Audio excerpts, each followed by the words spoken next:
Hello, ladies and gentlemen. I am O'Brien McMahon, and this is People Business.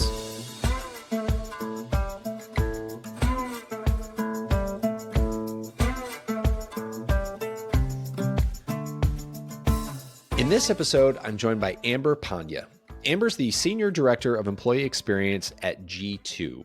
We'll get into what G2 is, but if you're not familiar, think like a Yelp platform, but for technology businesses. So companies and individuals can use G2 to get reviews on the platforms they are thinking about using.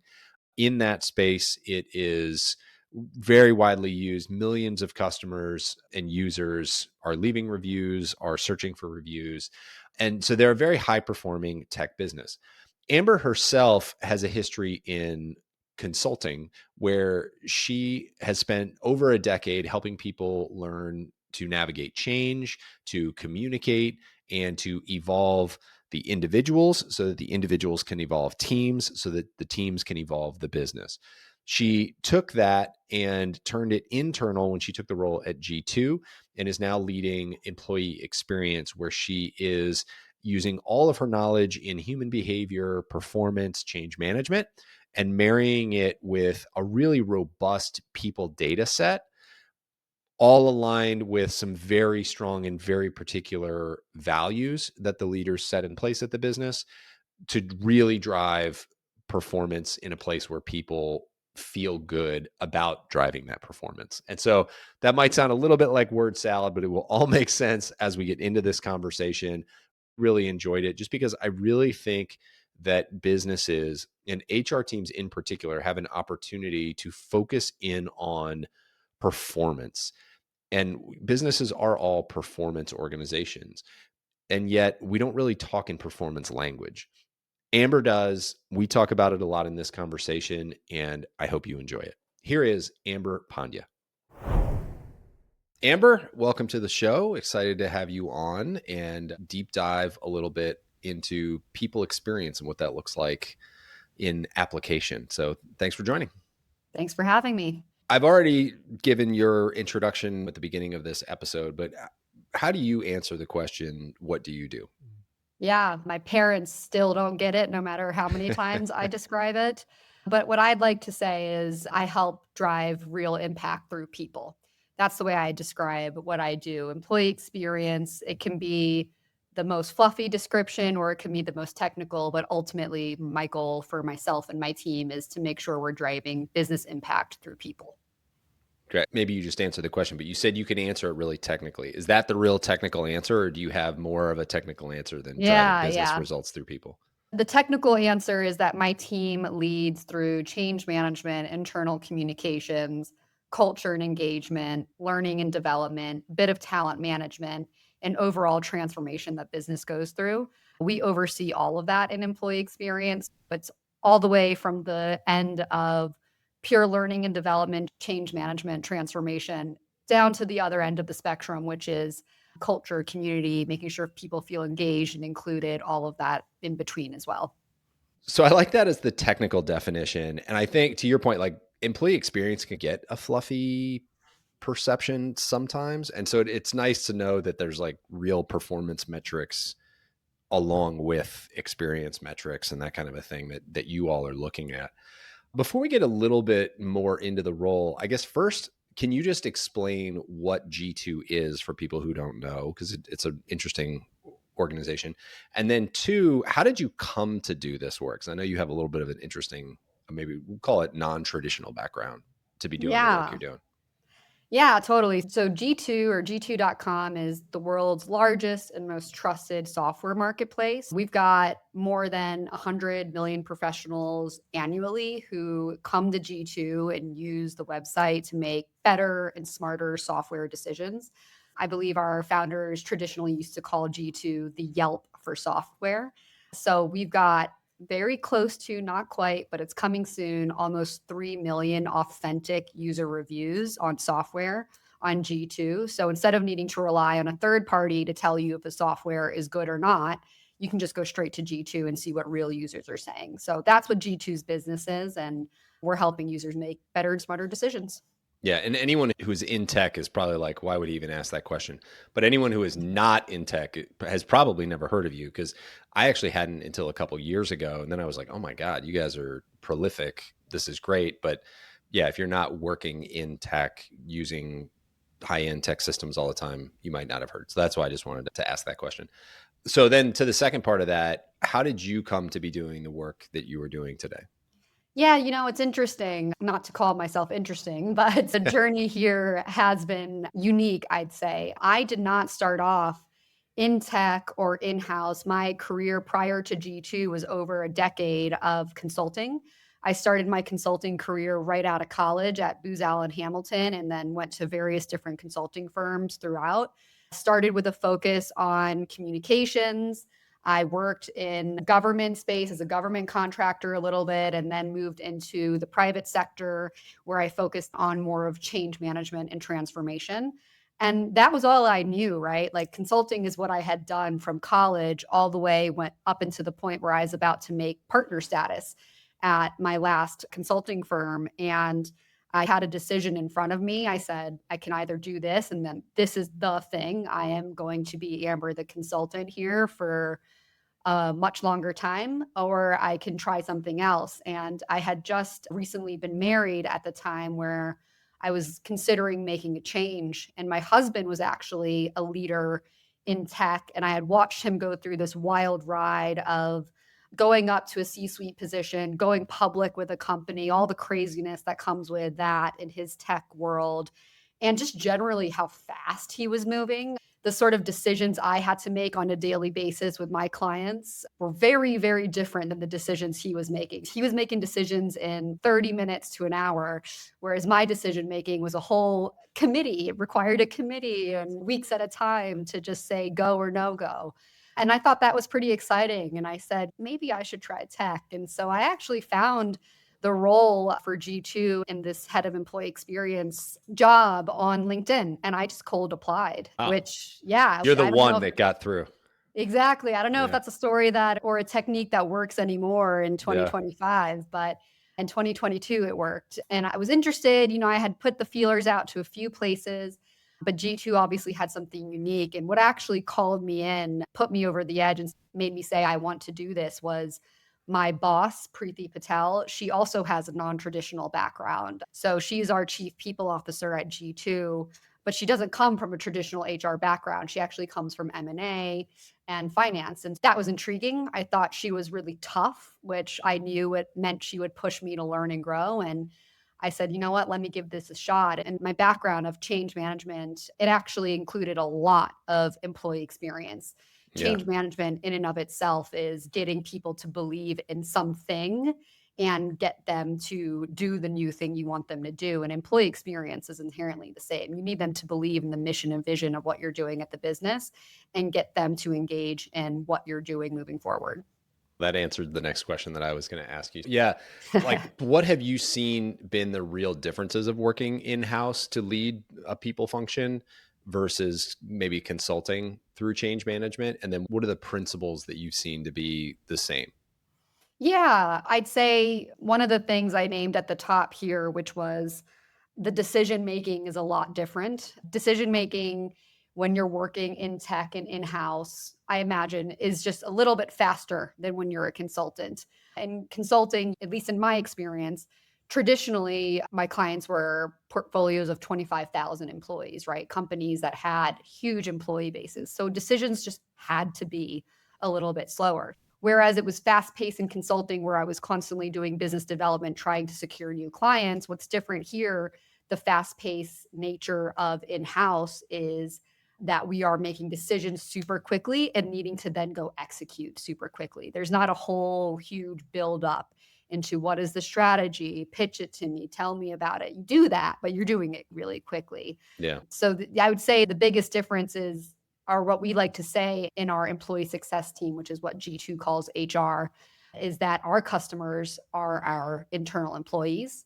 My customer and consultant and consulting was my client. So just a little bit different the way you view who your stakeholders are. Yeah. What about, obviously there's elements of change management that you talked about, but what are the things that you think translated most directly from the change management consulting into experience work? Yeah, yeah. In change management, there are generally two prongs when you're thinking about it for a client and helping them lead through transformation. I used to call it head, heart, hands. So, what do people need to fundamentally understand about what's going on? What do they actually need to believe in their hearts in order to take action? And then hands, what do they actually need to do to take action? So, what we used to say in one of my old gigs was, if the head and heart are engaged, the hands will follow. Meaning that if someone really understands what's going on, if they come to believe in what's going on, then they're naturally going to be able to do what you need them to do as the next step. I'd say employee experience is almost exactly aligned to that same concept, where if we're introducing a new program, let's say we have Leader Academy at G2, which we introduced in the last couple of years. We need people, our leaders in this example, to actually understand why they should join it, to believe that it's important for their success at G2. And then if both of those things are true, then what they do with the information in Leader Academy will naturally follow. They'll actually lead the way we want them to. So there's a ton of examples. I'd say that head, heart, hands methodology and framework is exactly one-to-one aligned to what we need to accomplish in employee experience. I'm a sucker for a good framework, so that's great. I like that one. Nice and Yeah, simple. When I hear you say that, I think there's so much time spent talking about change management, but the way I hear you talking about it, like you could just sub in business performance and it's the same totally. thing. People aren't going to show up and do what you need them to do with their hands if their head and their heart aren't bought into the job itself. And Totally. so we talk about it as, well, this is change and change is scary, but this is just performance. And as a performer, which we all are corporately in some way, like we're all hired to do a job to perform in some capacity. In order to get people to perform at their best, they have to understand what you want and believe in the mission and understand how you want things to be done. And then they can do the right things. Yeah. If you're navigating all of those, whether you're a football coach or a business executive or a change management consultant, that's just how people operate. Exactly right. And I've even had a leader in my life who said, Amber, what is change management? Is it even real? Like you just Yeah. if there's something that needs to be done, you introduce it and that's it. Now, I of course as a literal change management professional had opinions I shared in response to that. But ultimately the crux of what he was getting at is what you just named is people have to either adjust or not. And Yeah. in an ideal world in any business, when you're introducing something to someone, you want them to believe in it and adjust and do well. Yeah. I think this is a good time to introduce G2's four values. Can Sure. you explain what the values are for the company? Yeah, yeah. So our values are what we call peak. So P for performance, E for entrepreneurial spirit, A for authenticity, and K for kindness. And legend goes that our peak values were established before our founders even settled on a true business idea. So to say that our values are the foundation of what G2 does is actually not an exaggeration. Our founders were super committed to making sure they created a value driven business for their employees. And we hear it every day from our CEO, Godard. He talks about peak in almost every single sentence at every all hands and every communication he puts out. He's talking about peak. We talk about peak in two ways. One, of course, the values, and then two, in what we expect from performance. So we call it peak performance, not just for our employees, but also for our customers. We want our customers to be operating at their peak. So you can see peak is everywhere at Yeah. G2. It's not just something that's on a web page out in the ether. It is truly what we live and breathe. Well, and that has come up on this show a number of times, just the importance of living the values that you have. And I think there are organizations that can get away without having defined values and they have other frameworks that they use, whether it's a leadership framework or whatever that kind of creates the language that the organization uses. But if you're going to build values, use them. And the organizations that perform the best are using the values, or they have at least come up with a centralized vocabulary that everybody in the organization is using so that they all understand what's being communicated and expected. I've just seen that over and over again.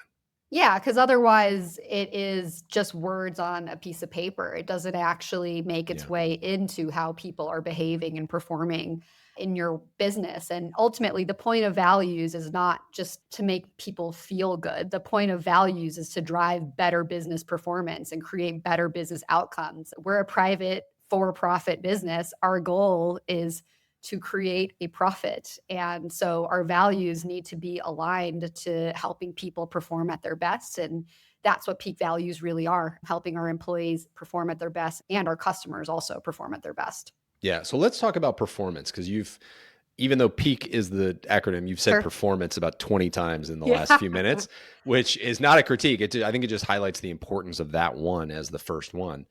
And I have a working philosophy. I do not work in HR myself, but most Sure. of my clients are HR. I work in and around HR all the time. What I have seen is the leaders that I see sort of rising up and really making impact when it comes to being an HR professional are the ones who are really in tune with driving human performance. And I think HR has a really great opportunity, being the people leaders, to really be the subject matter experts on what drives human beings.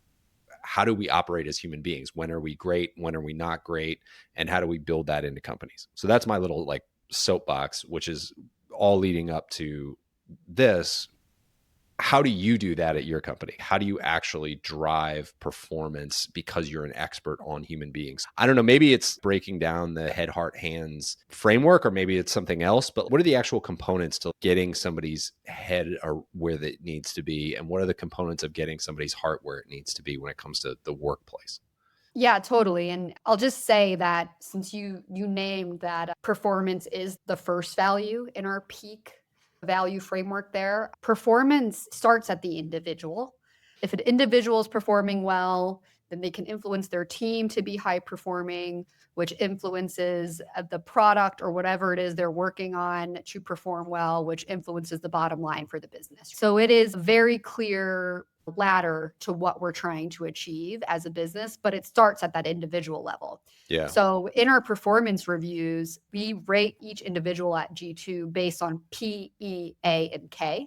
So how are they performing? How is their entrepreneurial spirit, et cetera? But P is weighted the highest because we want to make it clear that you've got to perform well and at your best in order to be entrepreneurial, in order to have influence with authenticity and kindness, in order for those things to all happen, you've got to be performing at your best. And so we start employee success. Again, employee success is the name of G2's HR team, by really clearly making it a part of how we ask people to rate themselves and rate their teams, by saying P is the number one thing to look at. In employee success, we have a little mantra, our tagline that we say, we are the guide to everyone's peak at G2, which is a playful word because peak is also the peak of the mountain. So we're I'm the here for a good compass. metaphor. We're I'm the in. compass to get you to the peak. But it's true. So the way we think about employee success and specifically employee experience for my team is that if we do our jobs right, each individual will be able to perform at their best. So that is making sure that they have the learning and development they need to do their job well. That's making sure that when we're communicating as clearly and consistently as possible, so that there are no gaps in what people need to know in order to get their job done well. That means that we're creating a culture and community where people feel like they can show up and authentically be themselves so that they can deliver their best work. All of those things that my team drives influence people's ability to be able to perform well, which ultimately, as I shared at the beginning, influences G2's bottom line. Yeah. What are the things that you've seen that, outside of just somebody not being capable or not putting in the effort, like what are the organizational things that you see getting in the way or is possibly getting in the way of performance?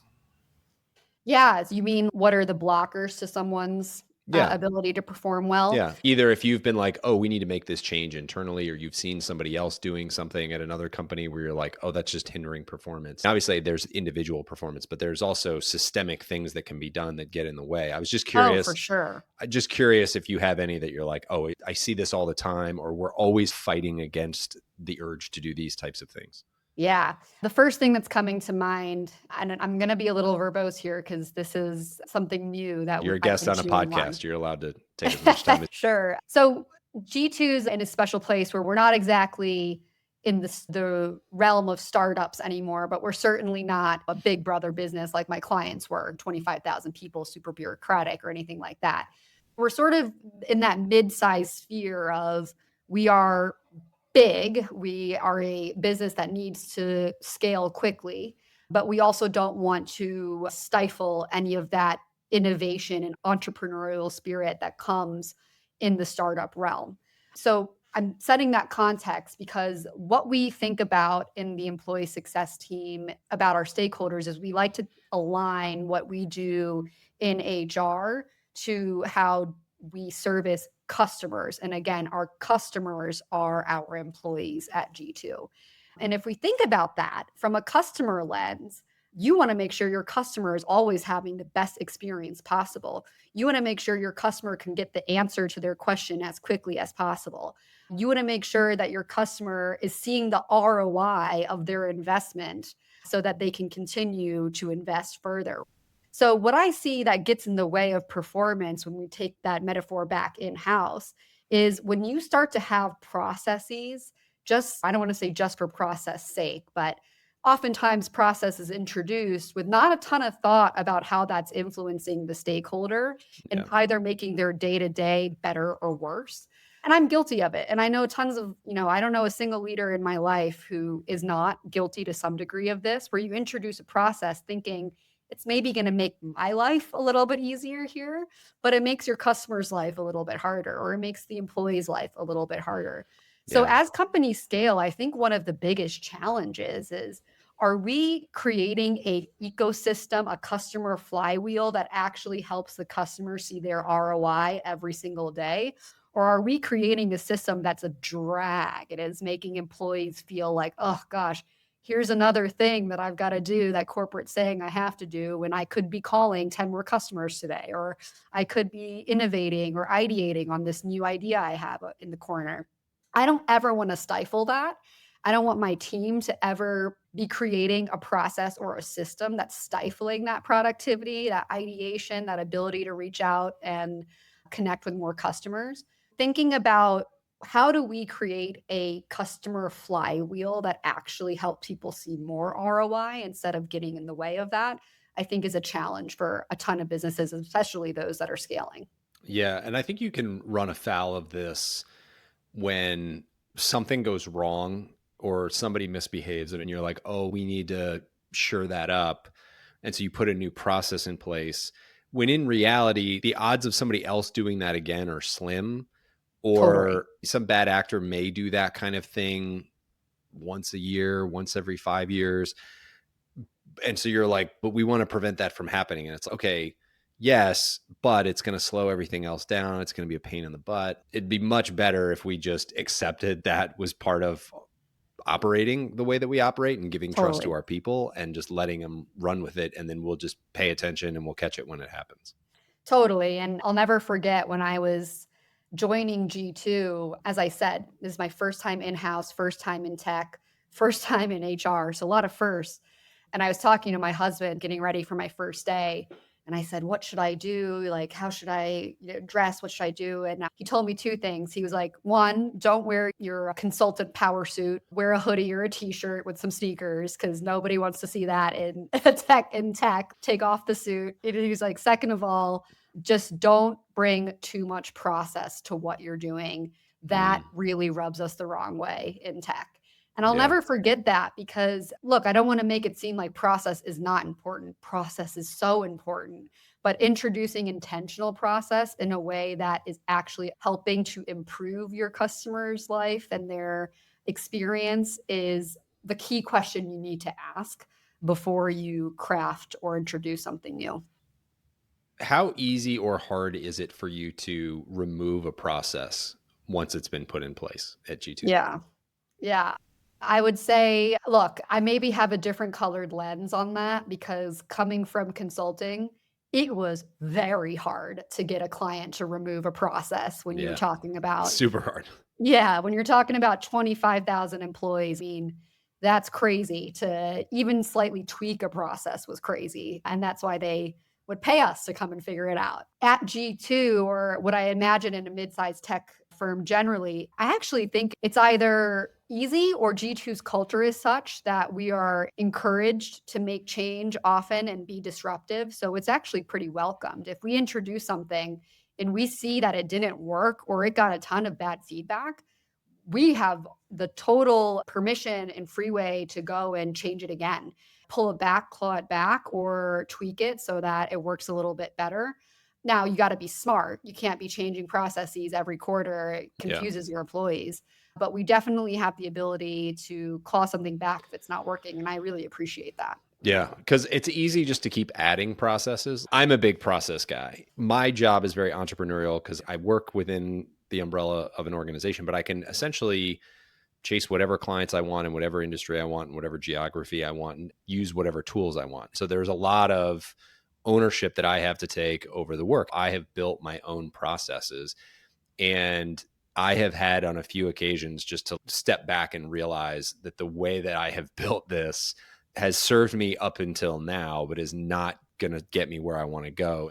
I've either created the wrong incentives for myself that aren't incenting the right behaviors anymore, or I am doing things in duplicate now that because I've added this and I actually need to consolidate everything into one. There have been a couple big pivot points where I've had to look at this and just be like, actually, the next step I need to take is removing things from my process. It's easier for me to do because it's just me plus one other person, but it's harder to do when you have several hundred people. Yeah, exactly. And I'd say that's a really great interpretation of what you asked me at the beginning. How would you describe employee experience? I'd say that's actually a really good interpretation as well, because it's more than the fluffy, let's get up on stage and raw. Yeah. It's also thinking about genuinely, is the experience getting better or worse and what needs to change? That is honestly the crux of what we do in our role in employee experience. Yeah. I got one more question around performance. It brings in kindness a little bit. So we don't get better if we don't get feedback. Yep. And often the things that sting the most teach us the most. I've done the exercise, and I'm sure we can all think back on the things that really changed our behavior or like really leveled us up. And it was being humiliated, embarrassed, losing money, loss, like all those things are what teach us lessons. But like you just said, like employee experience, you could think of, we want everyone to feel good. Kindness is one of your values. So how do you drive that performance culture? What does feedback look like? What do standards look like? How do you hold those standards? What do those conversations look and feel and sound like? Yeah, great question, because our value of kindness can often be interpreted as softness. And that is absolutely not the case. So, kindness at G2, we believe kindness and compassion, that is critical to performance and success. And we understand that compassionate leaders inspire people to be helpful and reliable. And so that means don't be a jerk. That Yeah. kindness means to not be a jerk, of course. But kindness also means that you're lending a helpful hand, you're being supportive, or you're delivering timely and candid feedback, but with positive intent. Yeah. You are So whenever helping we somebody improve their performance. Exactly. So I'll give you an example. If you're a direct report of mine and you've screwed up 4 times in a row, it is actually very unkind for me to say, "Oh, that's okay. You'll get it. You'll get it next time. I hear ya. Like, it's hard out here, but thank you for trying." That might be really nice, but I'd argue that's pretty unkind. You're not helping that person grow, and you're actually being pretty clear that you're not interested in G2's best interest here either, because you're Yeah. not helping this person perform. What is kind is saying, "Hey, direct report, this is the 4th time you've made the same mistake. Let's talk about this. I'm pretty disappointed. Here's the impact of the mistake, and here's what needs to improve. What are we going to do about it? That's actually kind. Yeah. The old I'm not mad, I'm just disappointed. Yeah, that's what worked for my parents. Hey, if it works there, it might as well translate. Yeah. And that makes sense. But I think it's an important point to underscore anyway, that I think we're often afraid in business environments. We don't want to lose people, especially if things are a little tight. They could leave. And so maybe we don't give the feedback, or what happen is somebody will get moved from team to team just because they're underperforming, and nobody ever gives them the feedback that they're underperforming. They're just like, maybe if we put them with another leader, but then none of the leaders actually give them the hard feedback. And then eventually they either quit or get fired after they've been through the whole organization, and everybody feels bad at that point. Yeah. I just think organizations in general need to be a little less afraid of their people and not dictate what they need to do, but hold standards. Like, here's the standard. We're going to help you perform to that standard. This is what we expect. Let's have a real conversation if you can't meet it about whether you can get there or not. Like, I think all those things are really fair conversations to have in business. And I think people want to perform well.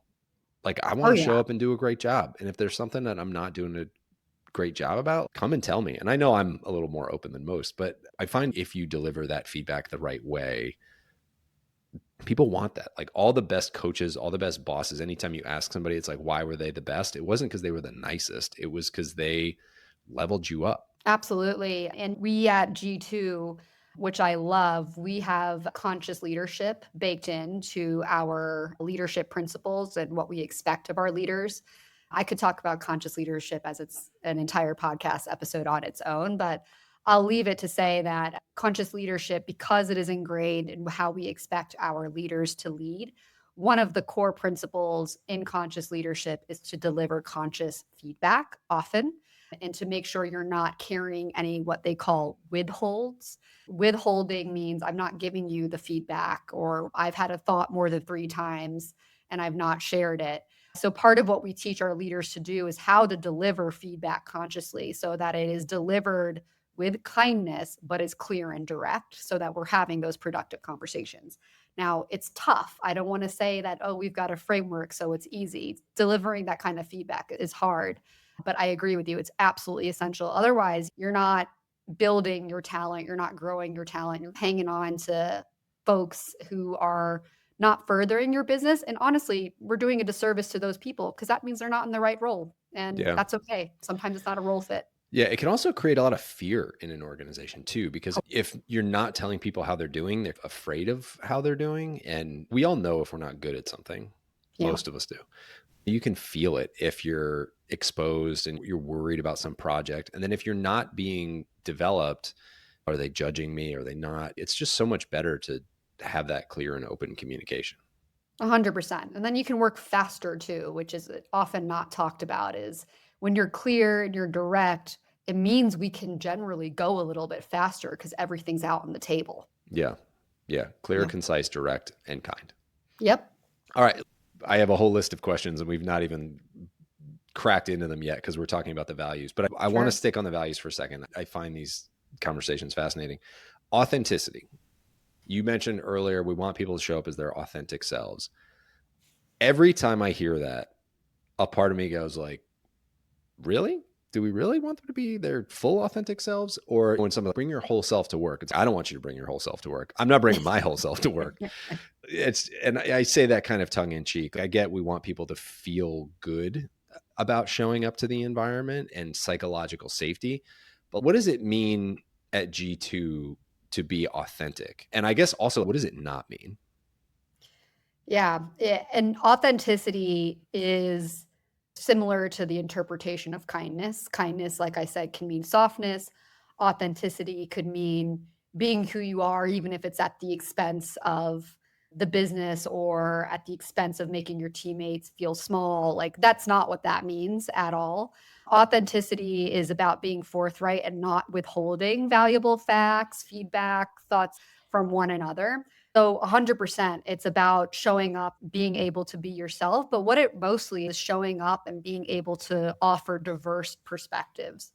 I think it's no secret, diverse ideas, people from diverse backgrounds, when we come together, we actually have stronger ideas because we can offer a point of view that maybe you haven't thought of. So authenticity is feeling the ability to come in and offer that point of view in order to improve a circumstance, a product, a customer experience, whatever it is. When we actually debate, authenticity allows us to debate more freely.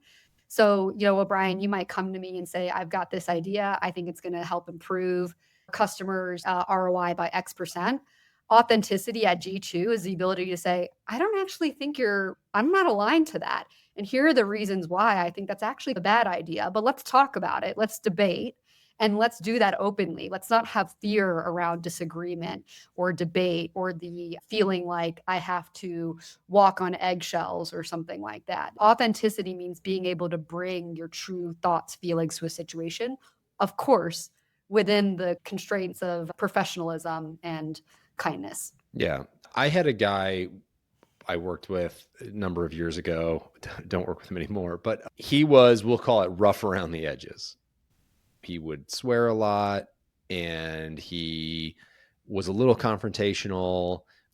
I was trying to give him this feedback and I was helping mentor him a little bit. And he said, I'm not going to change. I got to be me. This is who I am. This is my authentic self. And what I was trying to say is, yeah, maybe, but like your authentic self can also be a better version of you. Sure. Yourself is a sliding scale. Like at my worst, I can be down here. It's still maybe authentically me, but it's not the best version of me. And I want to become a consistently better version of myself, not just sit in this is who I am authentically. Totally. And I think it's a tough thing to communicate when we talk about bring your whole self to work. Oh, for sure. And part of authenticity in the way we view it at G2 is also the ability to consciously listen and consciously take feedback. If someone is offering me authentic feedback, I then need to be able to sit with it and digest it. And I can make a decision, just as your old colleague there, I can make a decision to toss the feedback, or I can make a decision to take it. But the goal, though, is to accept it and say, thank you for the feedback. And I appreciate the authenticity in sharing it with me. As I said, though, everything here is within the constraints of professionalism, kindness, not being a jerk. And performance. Yeah. 100%. 100%. All right. We've gone really deep into the values. Culture is so important. You mentioned this was like the foundational thing that the owners wanted to build upon. You also mentioned that you're not a startup anymore. You have scaled. You have a few hundred people. There's a lot of complexity that's going on.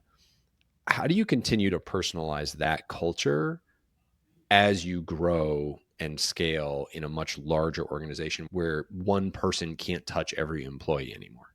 I'm going to talk about data here and the way we use data in what I think is a super innovative way at G2. But I want to start by, calling it what it is. If you pick up any book on employee experience or any book about running an effective business, there will be a chapter inevitably in there or a mention of how companies don't make great culture, managers do. So a manager can make or break how you feel about a role in a company. Yeah. So I want to own that and go keep that in mind because that is the crux of where I'm going to go here with our people data. Just real quick, because that ties back to your earlier comment about these are my words, not yours, but teams don't improve, individuals improve. And if the individuals improve, then the team improves. And it's the same kind of concept. It's like the company doesn't create the culture. The individual leaders behave a certain way. And in aggregate, that creates the culture. So it always comes down to individuals acting, performing, growing, whatever you're trying to do. It's the individuals that need to do it themselves. And then collectively, that creates the organizational outcome. Exactly. Yeah. There you go. That's the answer there. But I guess, so how do you do that then? Because that's how things work. I think still the question is like, how do you ensure that the individuals are all doing that? G2 is the business of reviews, right? I said that when you asked me, what does G2 do? So people data is just core to how we run our employee success function, our HR team as a whole.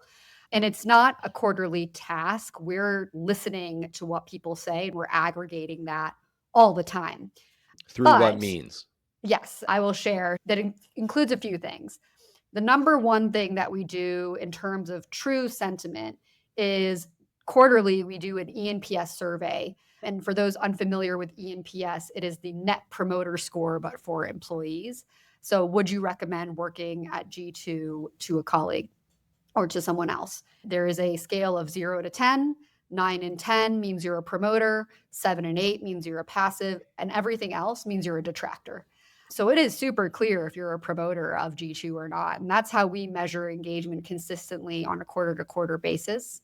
But we have more than that. We also include our grow interviews, as we call it in G2. We have our exit interviews that we're constantly looking at.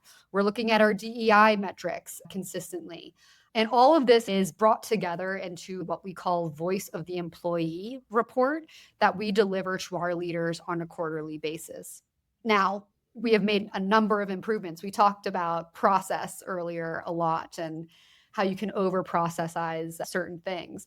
We brought in Qualtrics recently, which is a tool that helps us to, in real time, aggregate data from this survey and deliver dynamic dashboards to our leaders so that they can cut data the way they need to understand the results of the survey. And the survey tells us more than just ENPS. It also includes some topical questions that are relevant to the business at the time. If we went through a major change, it'll ask a question about that. If we've introduced a new process or initiative, it'll ask a question about that. It'll ask you about your learning and development as of late. How's that going? And we'll create an entire report based on all of that data into something we call the voice of the employee. So you talked about a lot of the pieces in there. The one thing I didn't hear you talk about that we talked about when we were prepping for this is you don't only have an ENPS, but you have an INPS. Yeah. Can you talk a little bit about what that is too, and then Yeah. how you use that and all of it? Absolutely. INPS is another core component of our quarterly engagement survey. So there are two consistent questions we always ask, ENPS and INPS. INPS is our inclusion net promoter score. Same scale, 9 to 10 promoters, 7 to 8 passives, everything else detractor. But the reason INPS exists is because when we started doing ENPS in 2018, it was great. We were able to measure engagement, but we saw a gap and an opportunity to say, hey, but what about inclusion? Is there a way for us to actually measure that on a consistent basis as well? And so, with the help of an outside expert, we were able to come up with the question or the statement for the INPS measure as well, which is I feel comfortable being myself at work, even when I'm different from others. Now, look, we can debate that question, we can debate the words, but ultimately we felt that was what was going to really help us measure inclusion quarter over quarter. And we've been running that every quarter since 2019, late 2019.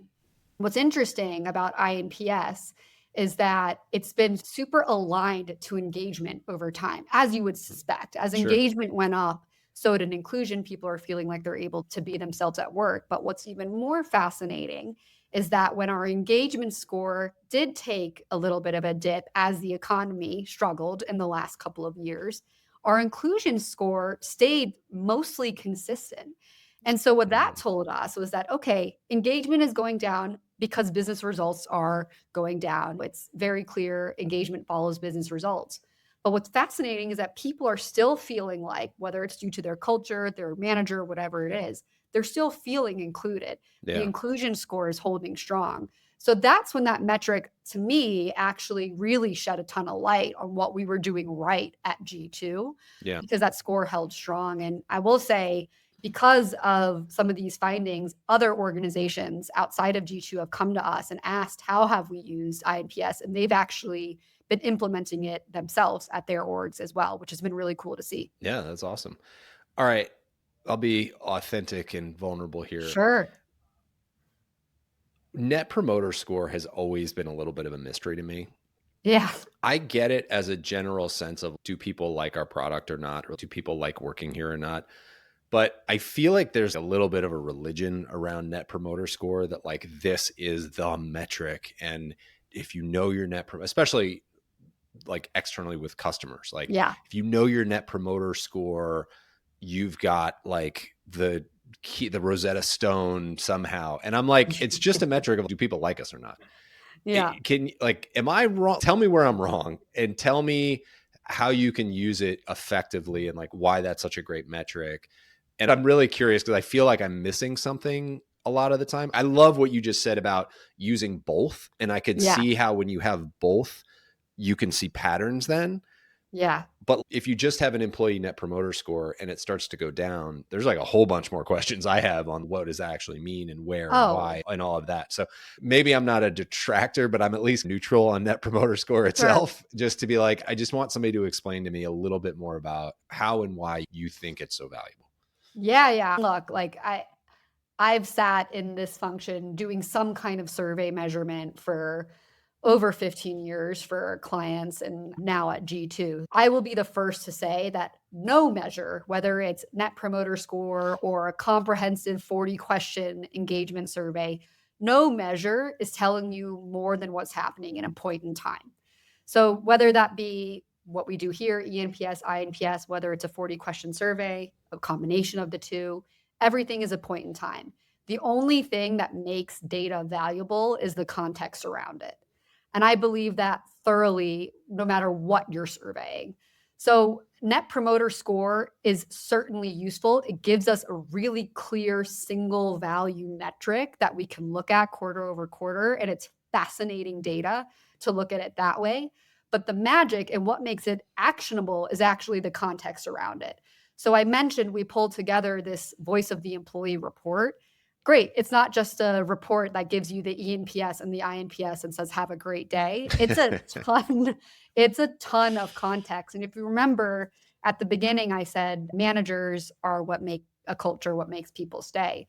And so the way we've interpreted that, which I think is pretty cool at G2, is we take a voice of the employee report for each leader of the function. So product function, the revenue function, corporate, and then whole company, everyone's getting a report. Those leaders are each getting their own report, not just with ENPS and INPS for the overall org, but also with colored context around what's going on. We talk about turnover in those reports. We talk about the DEI metrics. We talk about the verbatim comment themes that accompany the ENPS and INPS scores. If there were any topical questions in that survey about learning and development or what have you, we include that there as well. We include data from their exit interviews, from their grow interviews. All of that is in one single report. At the end of the report is here's the data, and here are the two things I need you to focus on in order to improve engagement and to improve the culture of learning in your org or whatever it is. So that leader can get super focused and say, all right, maybe the leader had a great score. Maybe the leader had an ENPS and an INPS of 50 plus, which is incredible. But the comments are telling them that, yes, I like working here, but I've not been able to satiate the learning I've been trying to accomplish in the last quarter. I've not been able to get this done. That's where the benefit of having context around the scores. Yeah. No, I love that. Thank you. I want to pull out something that you said there too, which is that report comes with actionable Yes. steps that those leaders can take. Who's creating those steps? Is that you and your team then? You're the Yeah. ones who are the experts on the data. And so you are looking at the data, pulling that context out, creating that story, helping communicate that story, and then saying, all right, now we're going to coach you, leader, on how to improve experience, performance, leadership, all that kind of stuff. Exactly Okay. right. That's my team who sits with the data and looks at it. And look, AI and automation has made us faster. We're able to synthesize the data much more quickly than we have in the past. And the AI is even able to directionally get us at what we should focus on. But what the expertise from my team is that we have more context than the AI has. And so we're able Yeah. to articulate to the leader what exactly they need to focus on so that they can drive retention of their best and brightest, their peak performers. And what AI system are you using for that? Yeah, we have Qualtrics as our survey tool, which automates a ton of the synthesis Okay. and actually directionally gives us the biggest comment themes based on what's being mentioned the most. And then we actually run that through a custom GPT bot that we've built to help us synthesize comment themes. And then we take findings from that and deliver reports much more quickly than we have historically. Got it. Yeah, that's what I was curious at. I will admit that I am an AI novice, Sure. although I'm watching some YouTube videos and learning a lot. I have a friend who works for like a small family office investment group, and he's a designer. And so he has built his own custom bots to basically analyze and synthesize data. And I know it has a lot of applications for a lot of different things. So that's why I was just curious if you actually had built your own for that or if you were using the tool. So it sounds like you're using the built-in functionality of the Qualtrics tool, but then you also have somehow built your own. Exactly. So Who I, led that? Were you doing that with IT? Was that something that your team handled yourselves? Just what were the resources that went into building that? Because I think people are often like, I don't know, where do I start to do that? Yeah. So our team in ES, we're pretty entrepreneurial. We actually have a function. So I'm the employee experience team. There's another team called Pasta, which is a hilarious name, but it's people analytics, systems, and talent acquisition. The data function sits there. Great name. Makes me hungry as I'm saying it. Yep. But there are a couple of absolute data and system experts that sit on that team. So my team, in partnership with them, were able to build in GPT a bot that says, this is the type of themes we generally get. These are the comments we generally get. Make sure you're synthesizing against these common themes that we see. And it gives us a more consistent response. Whereas I'm not sure how much you've experienced this, but otherwise, GPT is known to give you a different answer every time, or it can hallucinate or whatnot. Giving it the parameters and the rules was able to narrow down exactly what we were looking for. Yeah. So my understanding when you're using an AI for anything is the prompting is the skill set. Exactly. You got to be a It's prompt wizard. how do Yeah. you build the prompts? And it's not just, this was the interesting part for me as I was learning this, is it's not just the prompt that you're putting in as the question. In all of these systems, there are ways to go into the system and customize so that every time you run them, it's prompting through the same set of filters. And then you're adding your prompt in. So managing those filters, managing the prompts, that really is the skill set to AI, as far as I can tell. Yeah, yeah, exactly. And we're getting better and smarter in how we use AI in the employee success team every month, I'd say. It's actually a core part of how we're measuring ourselves this year as well. Because the truth is, the way the business is working is changing due Yeah. to AI. And we'd be kidding ourselves if we did not interpret that as us needing to change as well. Yeah. If the business is going to move faster, so do we. Yeah. You just prompted some thoughts on how I'm running my own process. So that's good. Sure. It's like we were talking about. You're always tweaking the process. This has been a fantastic conversation. I know we are just about out of time here. I did want to ask you the one question that you prompted me on, though, because it seemed to speak to you. So one of Sure. the optional questions I always throw out is, what do you believe about people or business that might be contrarian to how the rest of the world views things? And it sounded like maybe you had a locked and loaded answer. So would love to hear how you respond to that. Yeah. Thank you for asking. I think my hot take here is that HR drives actual real business impact. And that might not be contrarian to those of us who work in HR, but I can say from firsthand experience that those not in HR often do not feel that way. And I was one of them. I did not work in HR until I worked at G2. And I certainly had my own viewpoint of what HR was, which was quite frankly, like payroll and benefits. That was HR. Yeah. They do that stuff. But frankly, payroll and benefits can mostly be automated in today's world. So HR not only is that, but it can't only be that. And I'd say that the most innovative HR teams look beyond their sort of HR checklist and they broaden their scope to truly understanding their workforce through data. And data is their superpower. And at G2, we think of our employees like our customers. And we ask the questions, what do our customers need to succeed? What are the processes we can simplify to improve their experience? What blockers can we remove so that they can innovate faster? And I'd say that those are the questions that actually help drive high performance and real business outcomes. And all of that can be driven from the HR function. Mic drop. That was it. That's like nothing else to say after that. I love it. Amber, Yeah. thank you for coming on the show. Really appreciate it. That was a great way to go out. Thank you for having me. I'd say to anyone listening, I'd encourage you to think about employee experience and serving your employees as a customer strategy, as a customer challenge versus thinking about it in the traditional ways we've been taught to think about experience. If we think about our employees as customers, I think we improve everyone's bottom line. Love it. Everybody out there who's listening, go level yourself and your team up, and good luck.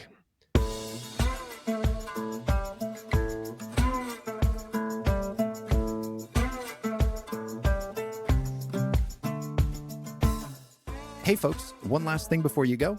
If you enjoyed the episode, make sure to hit subscribe so you can stay up to date with future guests. That's it. Thanks for coming. Go make the most of your business and the people in it.